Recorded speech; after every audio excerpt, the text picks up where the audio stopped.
you guys. Dots. Must have dots.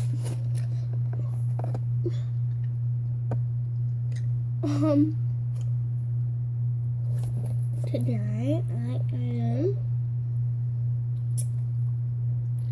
I swear.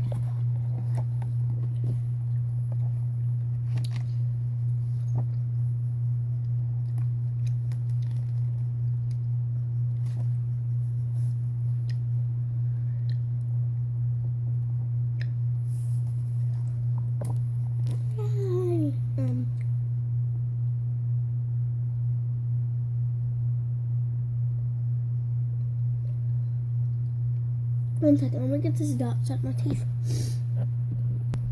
Okay, it's done. Now.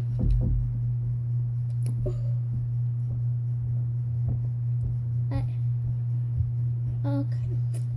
Now it's done. Chapter 6.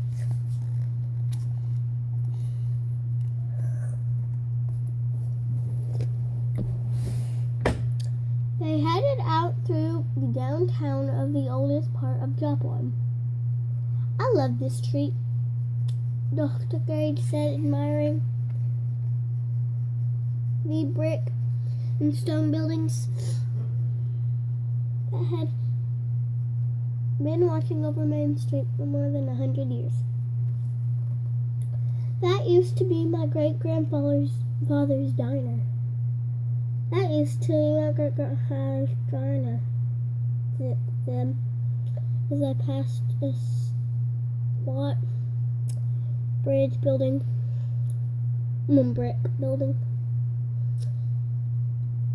that was now a gift shop.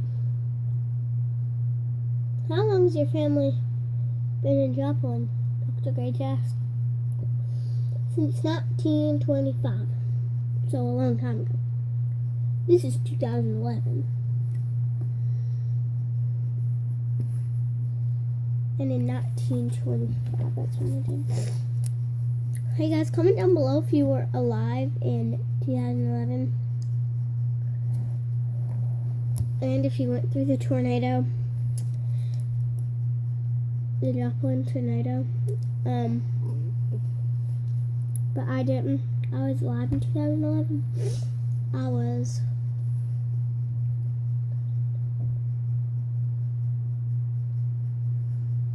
3. I was 3. So.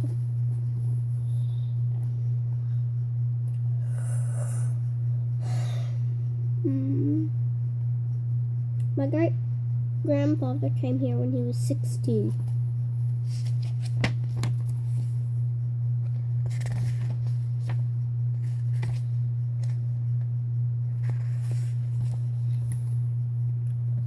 Dr. Gage raised his eyebrows.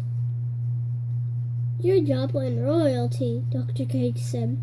Dix had to laugh as he imagined a king eating Mom's Saturday night chili, or a princess lounging on the couch covered with Zeke's fur.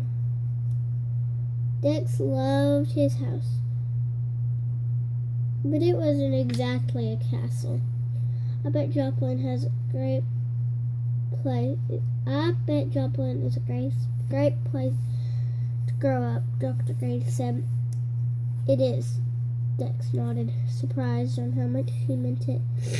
Sure, there were more exciting places. Mike Durham was always bragging about his family trips to New York City, where buildings scraped against clouds, or Las Vegas, where wild parties lasted all night. In Joplin, the tallest rooftops are mostly church steeples, and the best parties are backyard barbecues. Dex knew that one day he'd travel the world, but he also knew he'd always be happy to come home to Joplin. The land flattened out as they drove toward Kansas. Soon there was nothing but bright green cornfields. Dex scanned the sky, which was clear blue except for some hazy clouds. It was hard to imagine that a violent storm was somewhere nearby. They came upon the beat up pickup truck on the side of the road.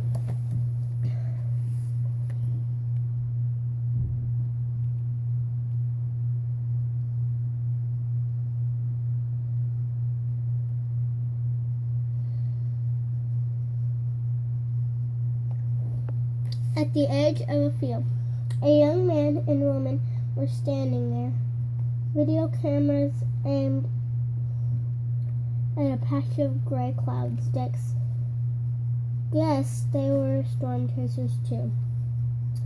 Dr. Gage,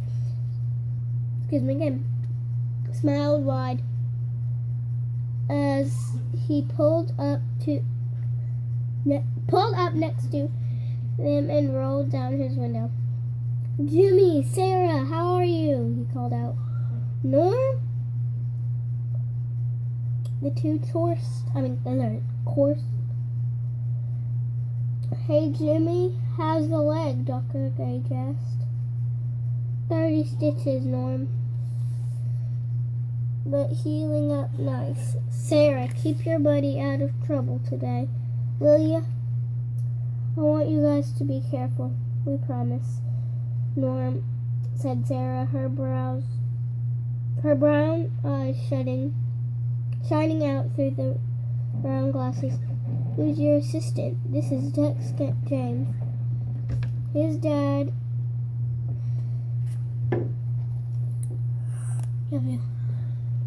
"There's a man out there. There's a crazy man. And his dad and I went to college together."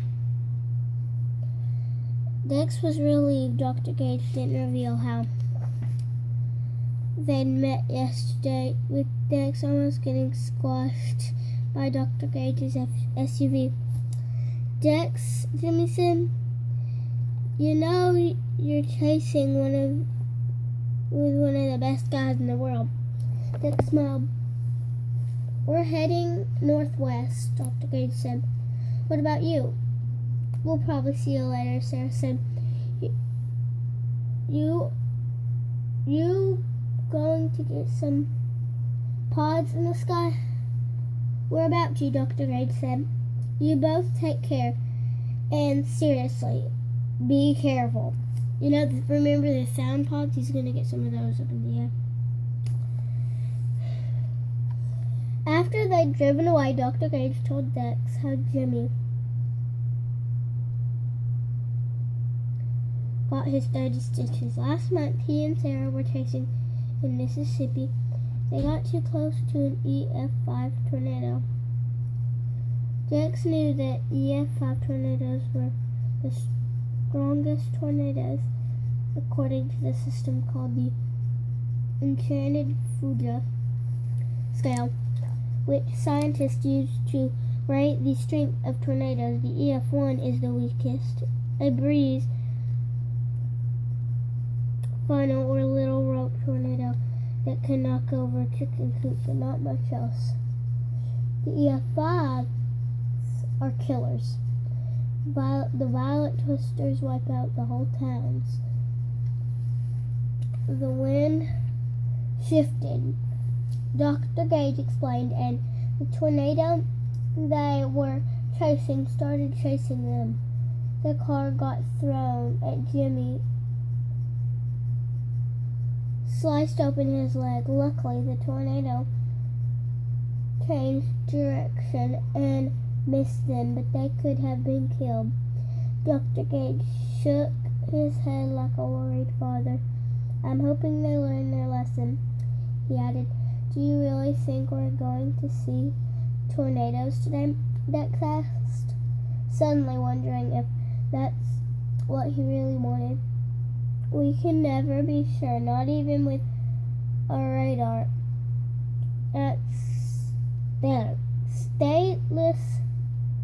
Satellites and computers all we can do is warn that tornado might strike, and usually we're wrong.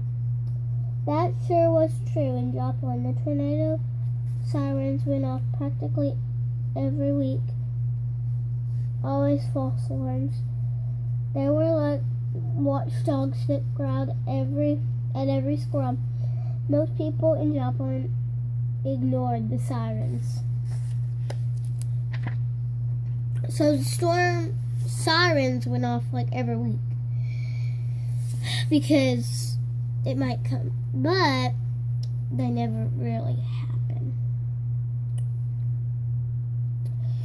Good. That's really good. Can't you see a tornado on the radar? Dex asked. No, Dr. Gage said. You can see clues. High wind speeds. A storm that is what we call rotation or spinning clouds, but tornadoes form deep inside clouds hidden from satellites and radar. We don't know a tornado is coming until someone actually sees it with their own eyes. Dex glanced out the window, half expecting a black funnel to explode out of the sky. Dr. Gage went on, but the most dangerous tornadoes are the ones you can't see. They hide behind walls of rain clouds and nobody can see them coming. Those are called rain-wrapped tornadoes. Right? Dex asked. Dex was showing off. He learned that term on Dr. Gage's show. Yes, we call them black walls of death. Dex didn't like the sound of that. Have you ever been up close to one of those, Dr. Gage? Didn't answer at first. Too close, he said, finally looking at Dex.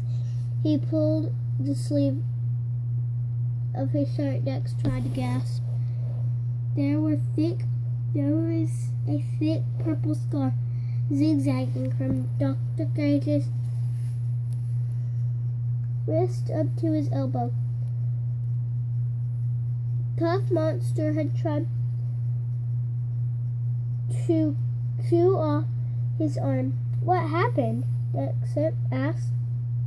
Dr. Gage took a deep breath, and then they drove through the cornfields of Kansas. Dr. Gage told Dex the story of the tornado that nearly killed him. Sorry. We've kept her 7 times, so yeah, sorry. We got it in this video. Okay. I'm gonna give you a hug. You want a hug? What should I give it to you with? Let's see. How about we do a random hug? Just a random one. Yeah. That was a good hug.